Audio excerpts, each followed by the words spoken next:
All right, welcome to our first recipe in our kitchen counter cooking series. And you are in my kitchen, you are at my stove, and we are getting ready to make a frittata. So if you watched our video earlier, we got everything prepped and ready. The only thing that I did before turning the camera on is I did go ahead and mix my 8 eggs with my milk, and my salt and pepper are all combined and ready to go. In that, I have my 3 tablespoons of cooking oil heating in my pan, and I'm on about a medium heat. So just to give you an idea of where that's going, I want a nice hot heat coming off of this because I'm going to actually be frying my potatoes to create a crust on here. But before I put my potatoes in, I'm going to start with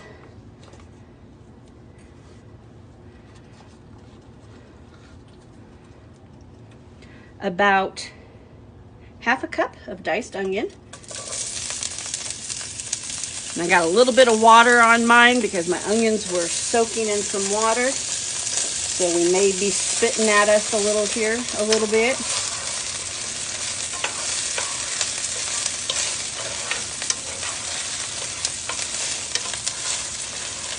All right. And while that's going,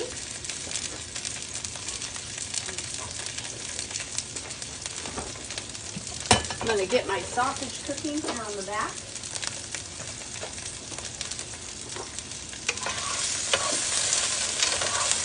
Burner.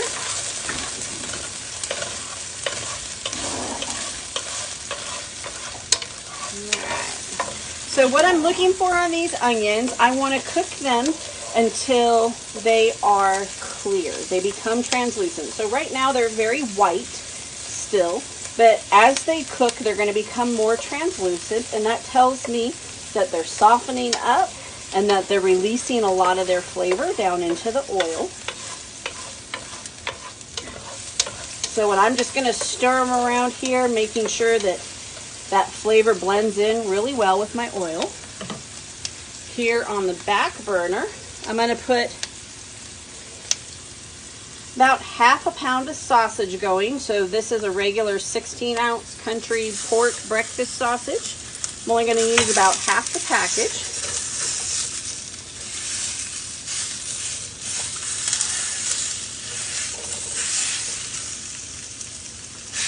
And we'll actually use the other half of that on another recipe later on, but we're just going to get that going back there. So I have these 2 things going here.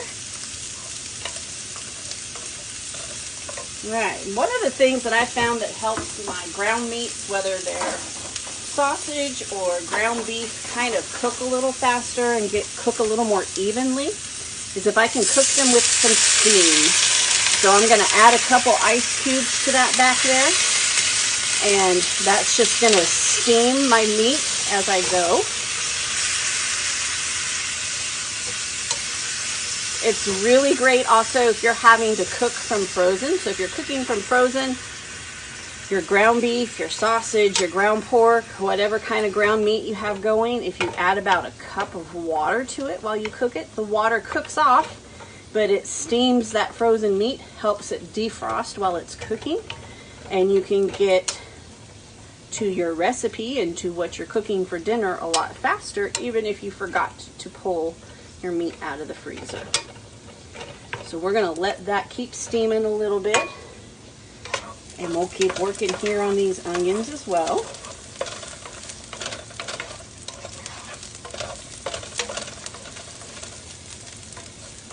This pan's a little bit bigger than my burner, so I'm going to turn the heat up a little bit to try and conduct some of that heat a little further to the outside of my pan.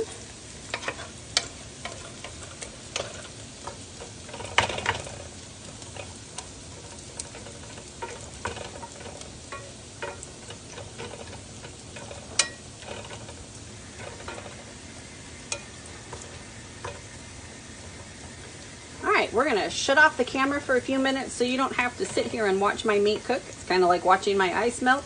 We'll come back as soon as our onions and our meat are ready.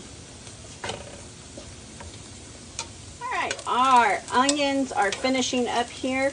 Some of them are even starting to caramelize a little bit. Just makes them extra sweet when we get them to do that. So we're good rocking and rolling on those. Our sausage is almost done. We were probably off camera maybe 3 or 4 minutes. We weren't off camera very long, but just enough to give us so you didn't have to sit there and watch the whole time. All right, so the next thing I'm going to add here to this pan, I'm not taking the onions out. I'm just adding my shredded potatoes right into this pan. Now your shredded potatoes will reduce. So what that means is it looks like this giant heaping pile here to start with, but as they cook, they're going to cook down to about half of what they are now.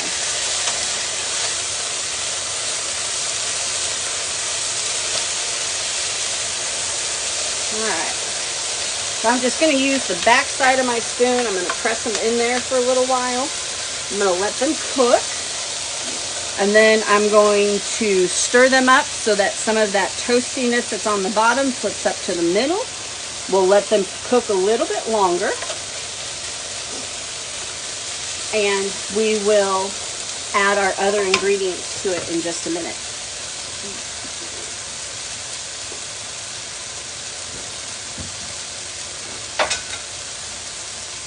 All right, I'm going to take my sausage out of the pan and set it aside.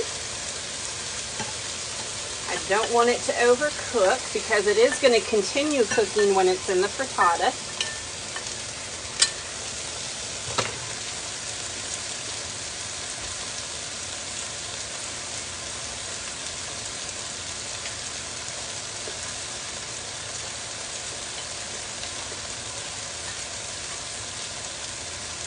Alright, so I just took that over to my sink. Rinsed it out a little bit. I didn't really scrub it. I'm going to add some vegetable oil here to the bottom. I'm going to let that heat up. We're going to make a low carb frittata in the back burner. So you can use this same concept to make a large one. And instead of all of these potatoes, you're going to use riced cauliflower or shredded cauliflower or shredded zucchini instead. But we're going to make a small version of that in the back just so you can see what that looks like and how that forms up. So as my oil is heating, I'm going to add just a little bit of onion to it because it is a much smaller pan. And we're going to do the same thing with this little bit of onion here in the back. We're going to let it toast up, get nice and golden.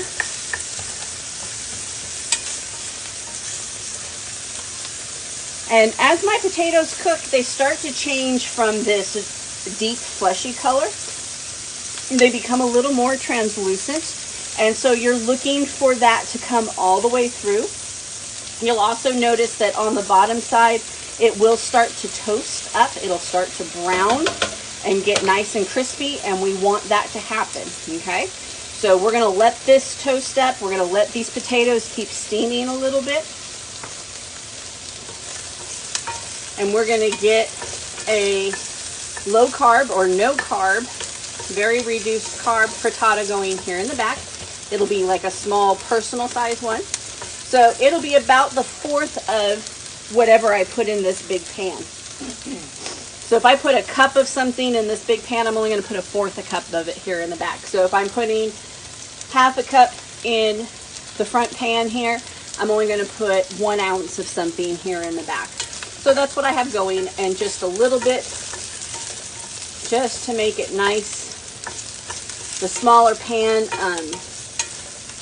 gets much more coverage from the burner, so it is going to actually cook a lot quicker back here. So with frittatas, you have 2 ways of finishing them off, and we're going to talk about them now, even though we're not even close to finished, because it may affect whether or not you turn your oven on. So you can finish your frittata here on the stovetop. If you use a lid or foil covering or something to cover it up to allow it to cook from both sides, both the top and the bottom. Or you can leave it uncovered in like a casserole dish, and you can put it in the oven at 350 degrees until it fully sets in the middle. We're actually going to do both of these frittatas here on the stovetop just because we don't want to have to keep moving the camera around. All right, these onions are looking so nice here in the back. They're starting to brown up. My pan is starting to glaze. So we're going to go ahead and add some zucchini back there. So if I used 3 cups of potatoes for this one, I'm going to use about 3/4 of a cup of zucchini back here. So this little pan, this little bucket here holds 2 cups. I'm just going to fill that up nicely. And we can use that leftover shredded zucchini to put in another recipe to replace noodles, or we can use it to make a vegetable stock. Alright, so on these, I'm going to give them a little bit of stir. Because my zucchini doesn't have the same moisture content that my potatoes do, I need to watch them really closely. And so on this one, I might actually have to add extra oil as I go with the zucchini. Or you can use butter. You can use any kind of oil. There's so many different kinds out there. I really would encourage you to buy 3 or 4 different kinds of oil and just taste them and see which ones you prefer and how they affect different recipes. One of our favorites that we've been using to do a lot of cooking with is avocado oil. It just provides such a smooth and creamy taste to everything that we cook with it. It's really become a fast favorite of ours, even for frying eggs. And we're die-hard butter people. Like, we go through an insane amount of butter. Alright, so as you can see, the bottom side of these potatoes are starting to brown, so I'm just going to come in and turn them over. Give some of those well-cooked potatoes a chance to get a break from the heat, and put some of those lesser cooked ones down there in the bottom. As you can already see, the volume has reduced quite a bit. Instead of having half a pan of shredded potatoes, I'm now kind of having to spread them around to make sure I get a nice crust on the bottom.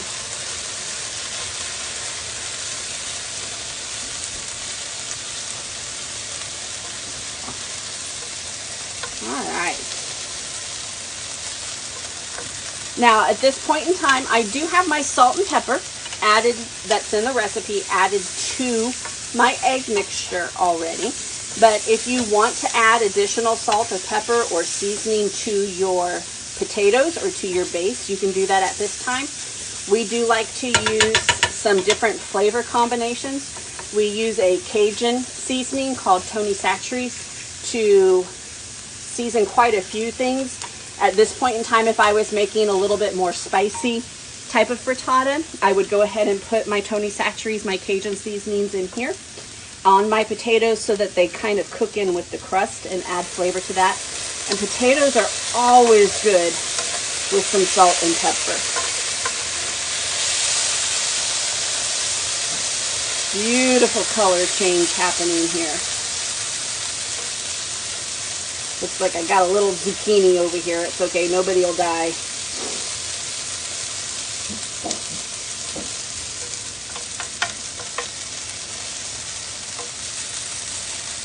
Alright.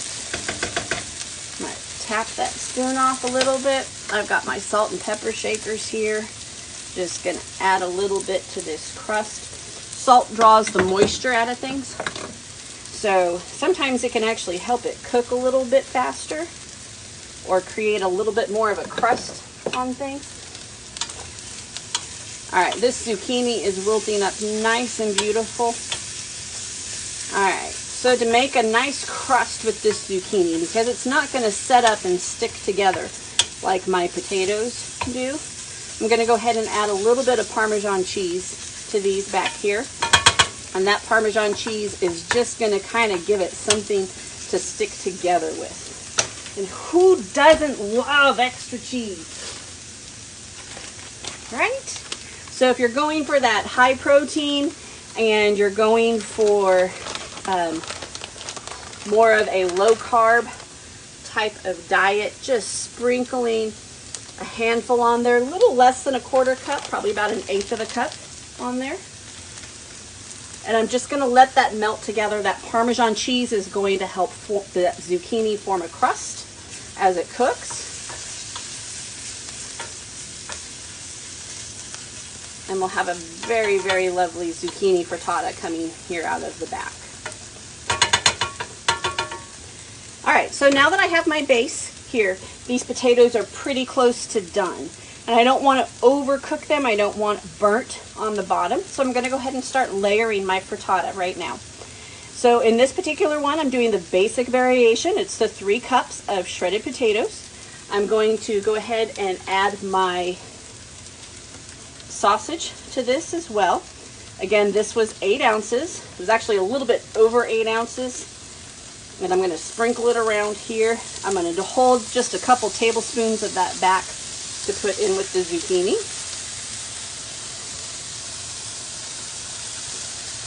You can use any kind of sausage of your choosing. You can make all kinds of substitutes here. There's just endless amounts of options. We actually prefer venison sausage. And here in one of the recipes later on, we're kind of going to do a mix of pork sausage and venison sausage and ground beef in it. But that's our personal preference. You're going to find what you like. If you like turkey sausage or chicken sausage, you're just going to go ahead and do that. You can also use bacon or ham. You can use salmon, shrimp. You can do all kinds of things. And so this is our egg mix. This is our 8 eggs with half a cup of milk and our salt and pepper. And we're going to go ahead and pour this over our potatoes.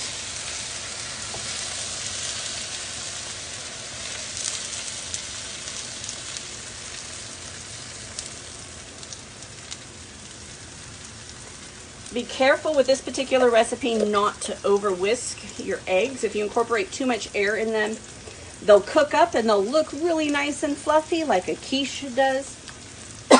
Excuse me, but what happens when you go to reheat that, you end up with this rubbery, almost plasticky kind of egg because those air pockets don't reheat very well and they lose too much of their steam and their moisture through it. So this is the base. We have our shredded potatoes, we have our sausage, we have our egg mixture poured over it, our salt and pepper were mixed into our egg mix. We're going to actually just let this set for 15 to 20 minutes and let it cook. We're going to put a lid on it, and then right before it's done, we're going to sprinkle our cup of cheese on top. So I'm going to go ahead and put this lid on here and let that go. I'm going to go ahead and add my cheese to my back frittata. This one's only going to take a few minutes.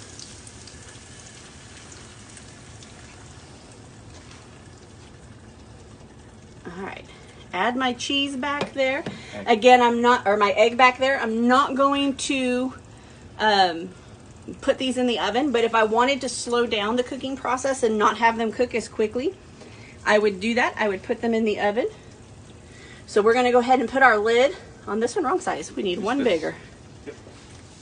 We have a set of pans that all have the same style lid, and so sometimes we play figure it out as we go. All right, we'll get back to y'all in just a few minutes when both of our low carb frittata and our full carb frittata are done.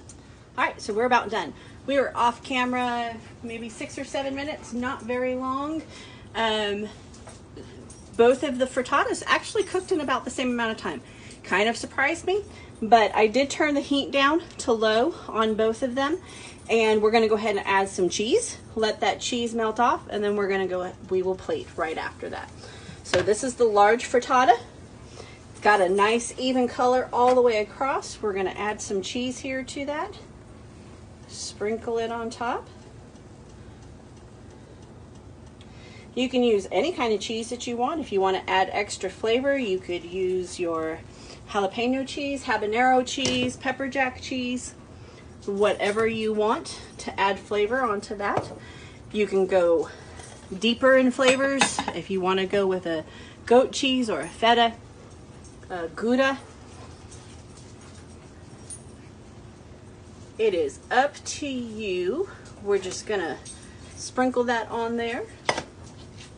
Put the lid back on so that they get that steam coming back at them. And you'll see it does not take very long at all to melt the cheese. A nice thin shred should just take a minute or two to get out.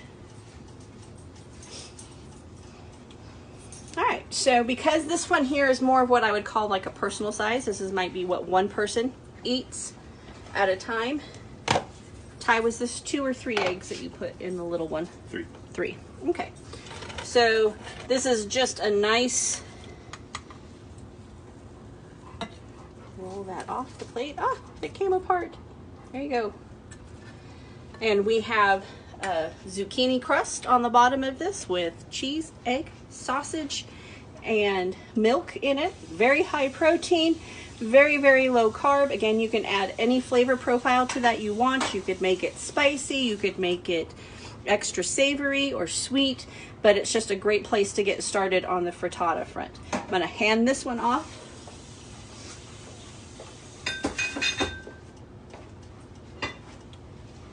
And we will plate up the next one here. All right. So what we do on this, I usually cut this in 4, 6, 8 pieces, just kind of depends on what we have going on. Just make sure that whatever knife or utensils that you're using are safe for your pan. That you're not scratching up or ruining your pan as you go through. All right, so this particular one I cut into 6. Tyler's telling me to use the little one over here. We'll see if I can get a flip out of that or not. Need something that gets under it a little bit more. Here we go. All right, just like a piece of cake, the first one's always the hardest. Here we go. Nice potato crust here in the bottom. We have layers of egg and meat and cheese. Put those all together. These reheat fantastic. These are amazing to make ahead of time. Also, we will take them sometimes after they're a couple days old, and we will break them up and put them in a tortilla, make a quick breakfast burrito. Everything that's in here I'd want in my burrito, and so this just makes it pre-made and already done. I can have it with or without the tortilla. Fast and easy and ready to go. So thanks for joining us for Frittata Basics. Check out the recipe for adaptations and things you can do to change it. We'll be back in a little bit and we'll do egg cups.